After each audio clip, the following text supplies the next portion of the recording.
Assalamualaikum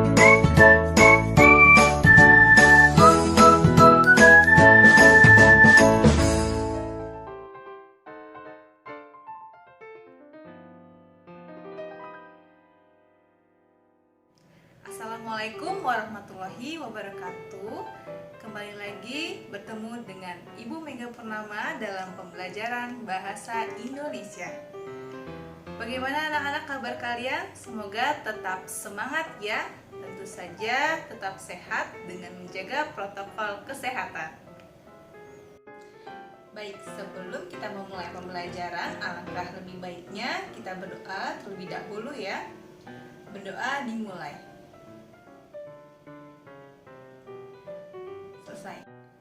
Selanjutnya, kalian jangan lupa untuk mengisi presensi kehadiran pada link Google Classroom yang sudah Ibu bagikan di forum. Yuk, kita belajar bahasa Indonesia. Mari kita mulai belajar bahasa Indonesia. Pada pertemuan kali ini, kita akan membahas bab 6 mengenai teks fabel. Akan tetapi, sebelum Ibu mulai membahas materi ini, Ibu akan mengulas kembali materi yang sudah kita pelajari pada pertemuan sebelumnya ya. Kalian sudah dapat memahami teks prosedur. Masih ingat tentunya ya, teks prosedur merupakan teks yang berisi mengenai cara melakukan atau mengerjakan sesuatu hal sesuai urutan dan langkah-langkah yang sistematis. Baiklah, kita lanjutkan ya. Nah, anak-anak, untuk kompetensi dasar yang akan kita bahas yaitu pada 3.11 mengidentifikasi informasi teks fabel. Baik, berikut ini adalah tujuan pembelajaran.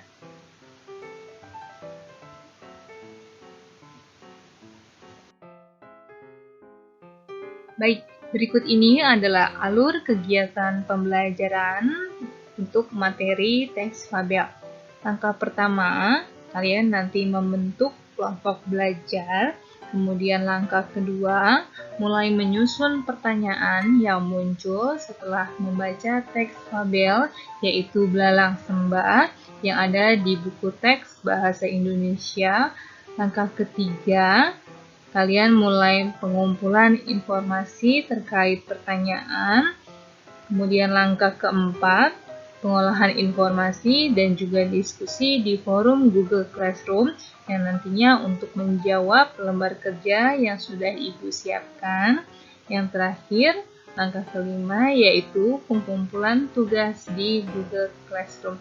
Ibu harap nantinya kalian dapat mengikuti alur kegiatan dengan baik ya, dari awal dan juga hingga akhir nanti.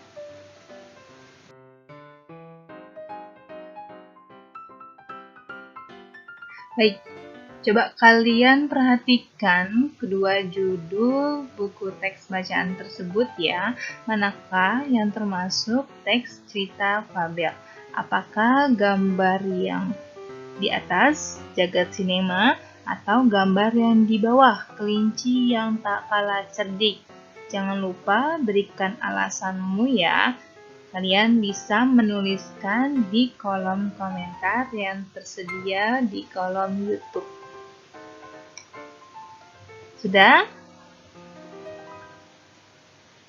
Baik.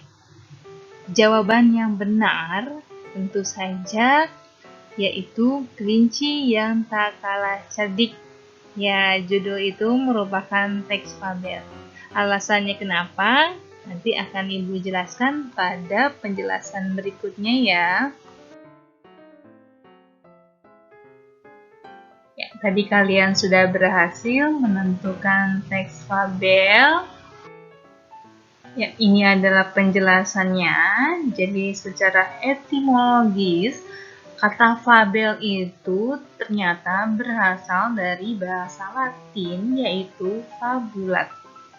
Nah, Teks fabel sendiri diartikan sebuah cerita tentang kehidupan binatang yang berperilaku menyerupai manusia dengan adanya pesan moral di dalamnya. Kemudian, fabel termasuk jenis cerita fiksi ya. Masih ingat ya, fiksi artinya khayalan. Jadi bukan kisah tentang kehidupan nyata. Karena pada aslinya tidak ada binatang yang bisa berbicara ya. Kemudian, fabel sering juga disebut cerita moral karena pesan yang ada di dalam cerita fabel berkaitan erat dengan moral. Teks cerita fabel tidak hanya mengisahkan kehidupan binatang, tetapi juga mengisahkan kehidupan manusia. Jadi, karakter tokoh binatang yang ada di cerita fabel sebenarnya pencerminan dari sifat perilaku manusia. Jadi bisa dikatakan kritik ya untuk manusia. Baik, selanjutnya, jadi apa saja ciri umum teks fabel itu? Nah, ini juga harus kalian pahami ya. Jadi ada 6 poin mengenai ciri umum teks fabel yang sering atau menjadi ciri khusus ya dalam cerita ini. 1. Fabel mengambil tokoh para binatang. Jadi dominan ya, pasti tokohnya itu binatang. Nah, binatang yang paling populer dalam cerita fabel pasti kalian tahu ya, si kancil. Nah, kedua, watak tokoh binatangnya ini digambarkan memiliki sifat baik dan juga sifat buruk karena dicerminkan ya seperti sifat manusia. Jadi, tokoh binatang dalam cerita fabel hanya sebagai pencerminan. Sebenarnya ingin mengkritik ya sikap sebenarnya manusia. Nah, tokoh para binatang dalam cerita juga bisa berbicara seperti manusia. Kemudian, cerita dalam fabel tentunya juga memiliki rangkaian peristiwa yang menunjukkan sebab akibat dari awal cerita sampai dengan ending atau akhir cerita. Kemudian yang kelima, fabel menggunakan latar alam, biasanya di hutan, di pinggir kolam, ya, atau di kebun, ya, sekitar alam. Kemudian terakhir yang keenam, ciri bahasanya itu menggunakan kalimat naratif, berarti berupa peristiwa, ya, kalimat langsung ditandai berupa dialog. Adanya penggunaan tanda kutip ya setiap dialog antar tokoh. Kemudian menggunakan kata sehari-hari dalam situasi tidak formal. Karena memang cerita fabel diperuntukkan untuk anak-anak, jadi bahasanya pun bahasa yang mudah dipahami tanpa adanya penggunaan kiasan, majas atau yang berbelit-belit. Ya, sehingga mudah sekali untuk dipahami. Berikutnya yaitu pembahasan mengenai apa itu unsur intrinsik. Jadi dapat dijelaskan bahwa unsur intrinsik adalah unsur pembangun dalam sebuah cerita. Nah, unsur intrinsik ini terdiri dari 7 unsur ya, yaitu tema, tokoh, watak tokoh, latar, alur, sudut pandang, dan amanat. Untuk tema merupakan gagasan utama yang mencerminkan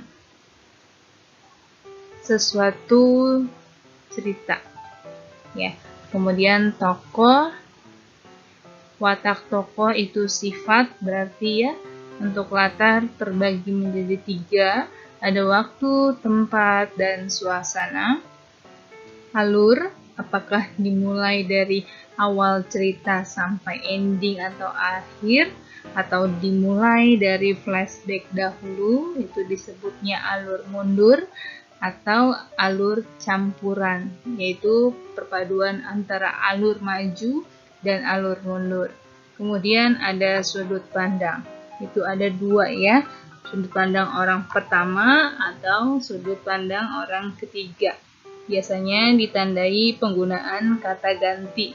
Kalau orang pertama menggunakan kata ganti aku atau saya.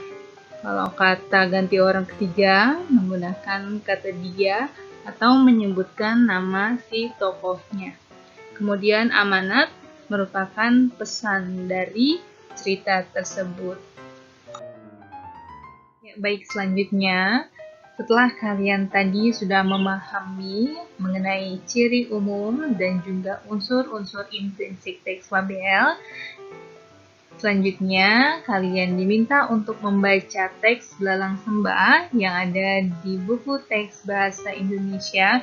Kemudian kalian diskusikan untuk menjawab lembar kerja yang sudah Ibu siapkan ya. Berikut ini adalah lembar kerja yang akan kalian kerjakan bersama kelompok. Nomor 1, menentukan ciri umum teks fabel. Kemudian nomor 2, kalian menentukan unsur-unsur intrinsik yang ada pada teks Belalang Sembah. Kemudian untuk nomor 3, kalian diminta untuk menyimpulkan isi cerita dari teks fabel Belalang Sembah menggunakan bahasamu sendiri. Buatlah dengan singkat, jelas, dan padat ya. Alhamdulillah, kita sudah sampai di penghujung pembelajaran. Dari pembelajaran kali ini, simpulan yang dapat kita ambil bahwa teks fabel merupakan cerita tentang kehidupan binatang yang berperilaku menyerupai manusia dengan adanya pesan moral. Ciri umum teks fabel yaitu tokohnya merupakan para binatang yang bisa berbicara, wataknya mencerminkan perilaku manusia, urutan peristiwa berupa sebab akibat, menggunakan latar alam, menggunakan ciri bahasa kalimat naratif, kalimat langsung, dan menggunakan kata-kata sehari-hari. Unsur intrinsik teks fabel terdiri dari tema, tokoh, watak tokoh, latar, alur, sudut pandang, dan amanat. Alhamdulillah, pembelajaran kita telah selesai. Semoga apa yang sudah kalian pelajari dapat dipahami dengan baik ya. Sampai jumpa pada pertemuan berikutnya. Wassalamualaikum warahmatullahi wabarakatuh.